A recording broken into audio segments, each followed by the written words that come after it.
हाँ जी स्टूडेंट्स, असी डिस्कस कर रहे सी why do we fall ill 9th class का टॉपिक। तो अज असी डिस्कस कर रहे हैं कॉज ऑफ डिजीज़, मतलब जो कोई तुहानूं बीमारी होंदी है तो उहदे कारण की हो सकते हैं। ठीक है, तो कारण तुहानूं मतलब एक नहीं होना, तुहानूं अगे दी अगे कारण जिहड़े ने वो लभणे पैंदे आ। फॉर एग्जाम्पल कहते तुसीं एक एग्जाम्पल लैके चलदे हो, there is a baby suffering from loose motion, किसी कारण करके किसी बेबी नूं लूज मोशनस लगते हैं, तो कॉज की होगा? तो सब तो पहला आपां कहांगे कॉज होगा कोई इन्फैक्शन। ठीक है, जी किसी वायरस द्वारा फैलाई गई होगी। तो इमीडिएट कॉज की है, इमीडिएट कॉज की है तुहाडे कोल वायरस। ठीक है, नैक्सट क्वेश्चन, वायरस कित्थों आया? तो वायरस असीं लभ लिया, मान लो कॉज लभ्या कि अनक्लीन ड्रिंकिंग वाटर सी, मतलब उत्थों जो पानी सीगा वो साफ नहीं सी। ठीक है, तो दूसरा कारण की हो गया अनक्लीन ड्रिंकिंग वाटर। उस तो बाद हुण किन्ने बेबीज़ ने उही अनक्लीन वाटर पीता होगा, पर इसे एक बेबी नूं लूज मोशनस क्यों होए? इहदा रीजन की होगा? क्योंकि बेबी हैल्दी नहीं सी, जां उहदी इम्यूनिटी जिन्नी होनी चाहिए उन्नी नहीं सी, ताकि जो थोड़ा बहुता भी रिस्क होया तो उन्होंने बीमारी होगी। ठीक है, तो नैक्सट क्वेश्चन की है कि वो हैल्दी क्यों नहीं सी? बिकॉज उसकी नरिशमेंट ठीक नहीं हैगी, उसका खाना ठीक नहीं है। ठीक है, तो अगला कारण की हो गया लैक ऑफ गुड नरिशमेंट। ठीक है, भी चंगे खाने की या मतलब एक बैलेंस डाइट की घाट। ठीक है, फरदर की है भी बेबी वैल नॉरिश्ड क्यों नहीं सी, मतलब चंगी तरह उन्होंने खाना क्यों नहीं मिलिया? Because it is from a poor house hold. ठीक है, मतलब वो माता पिता को इन्ने मतलब साधन नहीं है, वो पुअर ने। ठीक है, या फिर होर की हो सकता है, जेनैटिक डिफरेंस हो सकता है। ठीक है, भी वो पेरेंट्स भी पहला मतलब इस तरह उन्होंने कोई इम्यूनिटी इन्नी ज़्यादा नहीं सीगी। ठीक है, तो वो भी कारण एक हो सकता है। ठीक है, ये तो बाद हुण जो ड्रिंकिंग वाटर सी वो क्लीन क्यों नहीं सीगा? क्योंकि मे बी पब्लिक सर्विसिज उत्थे सही नहीं हैगियां।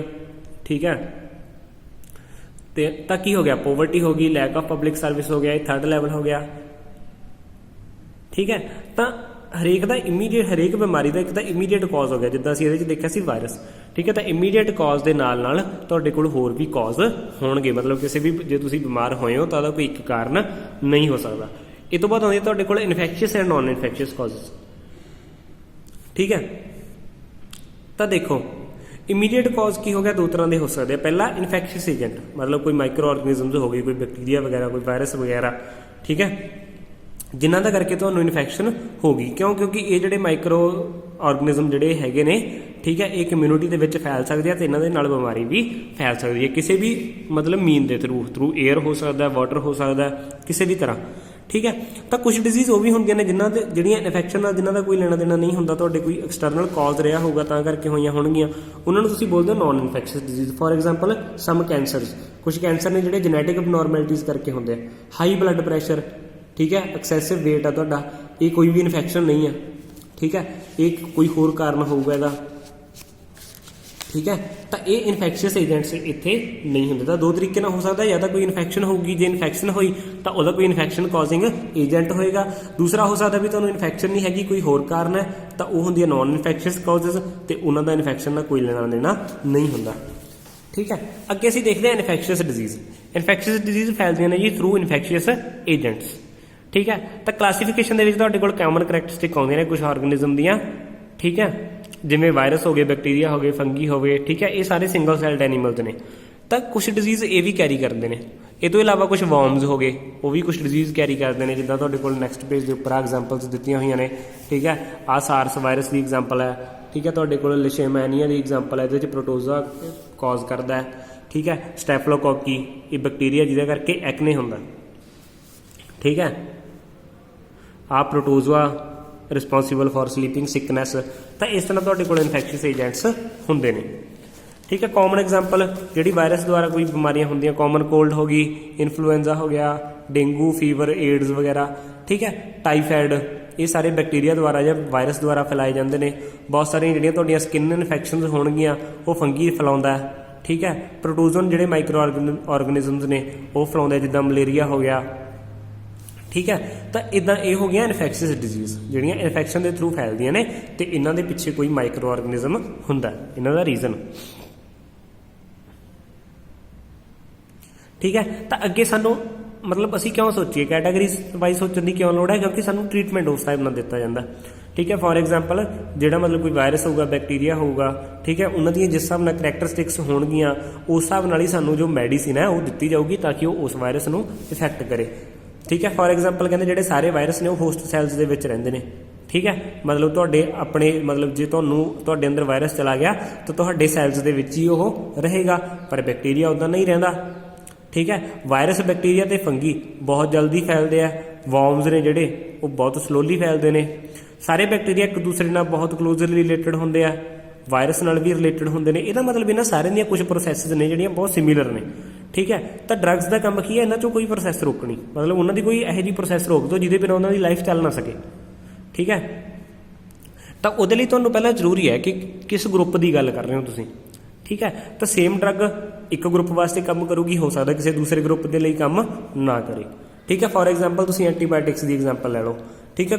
ਕੀ ਕੰਮ ਕਰਦੇ ਜੀ, ਬਾਇਓਕੈਮੀਕਲ ਪਾਥਵੇ ਬਲੌਕ ਕਰ ਦਿੰਦੀਆਂ ਨੇ, ਮਤਲਬ ਉਹਨਾਂ ਦੇ ਜੋ ਕੈਮੀਕਲ ਬੈਕਟੀਰੀਆ ਨੂੰ ਚਾਹੀਦੇ ਨੇ ਰਹਿਣ ਵਾਸਤੇ ਉਹਨਾਂ ਤੱਕ ਨਹੀਂ ਪਹੁੰਚਣ ਦਿੰਦੀਆਂ।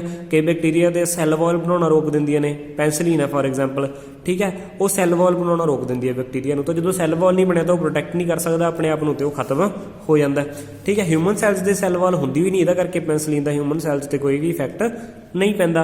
ਤਾਂ ਇਸ ਤਰ੍ਹਾਂ ਤੁਹਾਨੂੰ ਪਹਿਲਾਂ ਦੇਖਣਾ ਪੈਂਦਾ ਕਿ ਤੁਸੀਂ ਕਿਸ ਉਹਦੇ ਮਤਲਬ ਵਾਇਰਸ ਨੂੰ ਟਾਰਗੇਟ ਕਰ ਰਹੇ ਹੋ, ਕਿਸ ਮਾਈਕਰੋ ਆਰਗੈਨਿਜ਼ਮ ਨੂੰ ਟਾਰਗੇਟ ਕਰ ਰਹੇ ਹੋ, ਉਸ ਹਿਸਾਬ ਨਾਲ ਤੁਹਾਨੂੰ ਉਹਦੀ ਜੋ ਐਂਟੀਬਾਇਓਟਿਕ ਆ ਉਹ ਦਿੱਤੀ ਜਾਂਦੀ ਹੈ, ਠੀਕ ਹੈ। ਇਹ ਤੋਂ ਬਾਅਦ ਆ ਗਿਆ ਮੀਨਸ ਆਫ ਸਪਰੈਡ, ਕਿ ਇਹ ਫੈਲਦੀਆਂ ਕਿਸ ਤਰੀਕੇ ਨਾਲ ਨੇ, ਠੀਕ ਹੈ। ਜਦੋਂ ਤੁਸੀਂ ਇੱਥੇ ਦੇਖੋ ਡਾਇਰੈਕਟ ਕੰਟੈਕਟ, ਠੀਕ ਹੈ, ਹੱਥ ਮਿਲਾਏ ਤੋਂ ਜਾਂ ਮਤਲਬ ਥਰੂ ਏਅਰ ਹੋ ਸਕਦਾ, ਠੀਕ ਹੈ। ਇਨਡਾਇਰੈਕਟ ਕੇਸਿਸ ਹੋ ਸਕਦੇ ਨੇ, ਫਾਰ ਐਗਜ਼ਾਮਪਲ ਤੁਸੀਂ ਬੰਦੇ ਦੇ ਮਤਲਬ ਇਨਫੈਕਟਡ ਪਰਸਨ ਦੇ ਕੱਪੜੇ ਯੂਜ਼ ਕਰ ਲਏ ਜਾਂ ਉਹਦੇ ਭਾਂਡੇ ਯੂਜ਼ ਕਰ ਲਏ।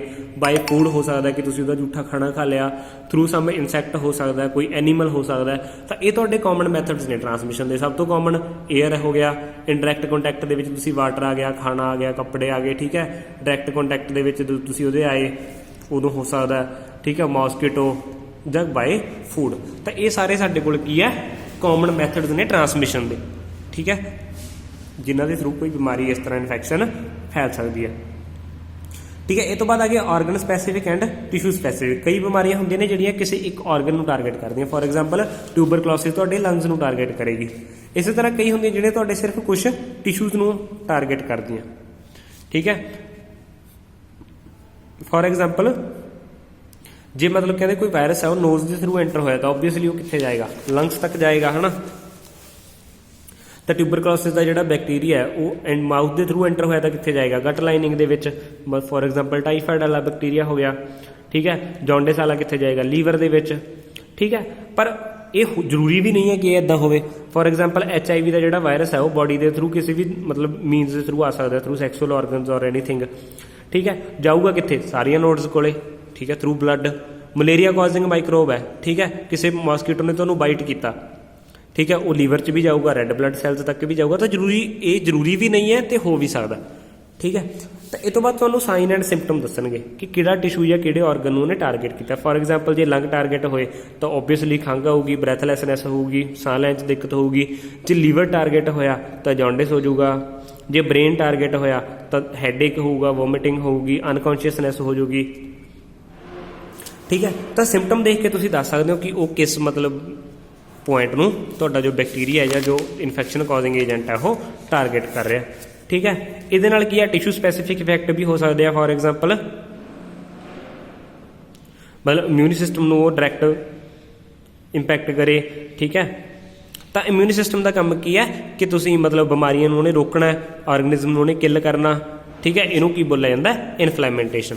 ਤਾਂ ਇਸੇ ਤਰ੍ਹਾਂ ਕੀ ਹੈ ਤੁਹਾਡੇ ਮਤਲਬ ਕੁਝ ਵੀ ਇਫੈਕਟ ਹੋ ਸਕਦੇ ਨੇ। ਹੋ ਸਕਦਾ ਕਿਸੇ ਪਰਟੀਕੂਲਰ ਆਰਗਨ ਨੂੰ ਟਾਰਗੇਟ ਕਰੇ, ਹੋ ਸਕਦਾ ਕਿਸੇ ਪਰਟੀਕੂਲਰ ਟਿਸ਼ੂ ਨੂੰ ਟਾਰਗੇਟ ਕਰੇ, ਹੋ ਸਕਦਾ ਜਿਸ ਆਰਗਨ 'ਚੋਂ ਐਂਟਰ ਹੋਇਆ ਉਸੇ ਆਰਗਨ ਨੂੰ ਟਾਰਗੇਟ ਕਰੇ ਜਾਂ ਫਿਰ ਕਿਤੇ ਹੋਰ ਵੀ, ਠੀਕ ਹੈ। ਤੇ ਇਸੇ ਟਾਈਪ ਨਾਲ ਹੋਣਗੇ ਤੁਹਾਡੇ ਪ੍ਰਿੰਸੀਪਲ ਆਫ ਟਰੀਟਮੈਂਟ, ਠੀਕ ਹੈ। ਤਾਂ ਟਰੀਟਮੈਂਟ ਦੇ ਪ੍ਰਿੰਸੀਪਲ ਕੀ ਹੈ, ਸਭ ਤੋਂ ਪਹਿਲਾਂ ਸਿੰਪਟਮ ਆਉਂਦੇ ਨੇ ਤੁਹਾਡੇ ਕੋਲ, ਠੀਕ ਹੈ। ਫੋਰ ਐਗਜ਼ਾਮਪਲ ਜੋ ਤੁਸੀਂ ਕਹਿੰਦੇ ਮੈਡੀਸਿਨ ਲੈਂਦੇ ਹੋ to bring down fever, reduce pain, bed rest, ਠੀਕ ਹੈ। ਤਾਂ ਉਹਦੇ ਲਈ ਕੀ ਅਸੀਂ ਐਨਰਜੀ ਬਚਾ ਰਹੇ ਹਾਂ, ਠੀਕ ਹੈ। ਜਾਂ ਫਿਰ ਕੀ ਹੈ ਤੁਹਾਨੂੰ ਉਸ ਇਨਫੈਕਸ਼ਨ ਨੂੰ ਮਤਲਬ ਉਹ ਕਰਨ ਦੇ ਲਈ ਐਂਟੀਬਾਇਓਟਿਕ ਲੈਣੇ ਪੈਣਗੇ। ਉਹ ਤੋਂ ਇਲਾਵਾ ਆਪਣੀ ਐਨਰਜੀ ਬਚਾਉਣ ਦੇ ਲਈ ਕੁਝ ਕੰਮ ਕਰਨਾ ਪਏਗਾ।